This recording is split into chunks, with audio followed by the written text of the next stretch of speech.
Naaberya ang selebrasyon ng Pasko sa ilang bahagi ng bansa dahil sa pag-ulan dulot ng shear line. Ang pagsalubong sa New Year, uulanin din kaya? Para bigyan ng mukha ang balita, Mobile Journal Francis Orso. Tila naudlot ang masayasanang pagdiriwang ng Pasko ng mga nalubog sa baha dahil sa walang humpay na buhos ng ulan. Danas yan ng maraming probinsya, kabilang ang Quezon Province, Bicol Region, Mimaropa at Samar Provinces. Maski nga ang mga kilalang parke sa Metro Manila, kakaunti ang turista dulot ng ulan. Ang bayan ng Baco sa Oriental Mindoro, isinailalim sa state of calamity. Sa programang One Balita Pilipinas, sinabi ng Oriental Mindoro Provincial Disaster Risk Reduction and Management Office na mahigit 7,500 na kabahayan ang apektado ng nakalipas na pag-uulan at dulot ng nagdaang bagyong Romina.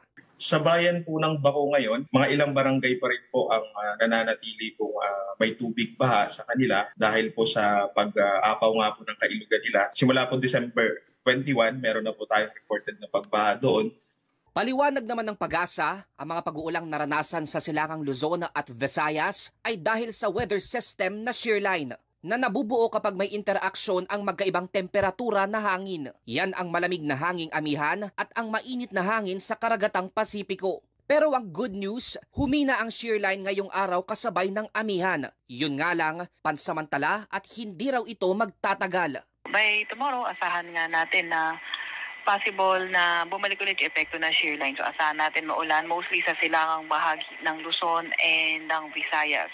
Huwag magiging kampante kahit maganda yung panahon sa ibang parts ngayon. Posibleng ang mga inulan nitong nakalipas na araw ang tatamaan ulit ng epekto ng shear line, kabilang ang mga lalawigan ng Bicol Region, Quezon, Calabar Zone at Central at Northern Luzon. Pero hindi lang yan ang dapat paghandaan. Sa inilabas na Tropical Cyclone Threat Potential Forecast ng Pag-asa Climatology Division, posibleng panibagong sama ng panahon ang mabubuo sa silangan ng Mindanao dahil sa ITCZ, na kilalang breeding ground ng low pressure area at mga bagyo.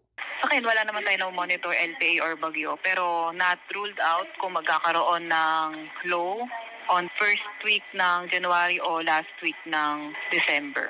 Sa pagsalubong natin sa nalalapit na bagong taon, salubungin din natin ang mas handa ang posibleng sama ng panahon para tayo ay ligtas mula sa sakuna ngayong holiday season. Mobile journalist Francis Orso po, hatid ang mukha ng balita.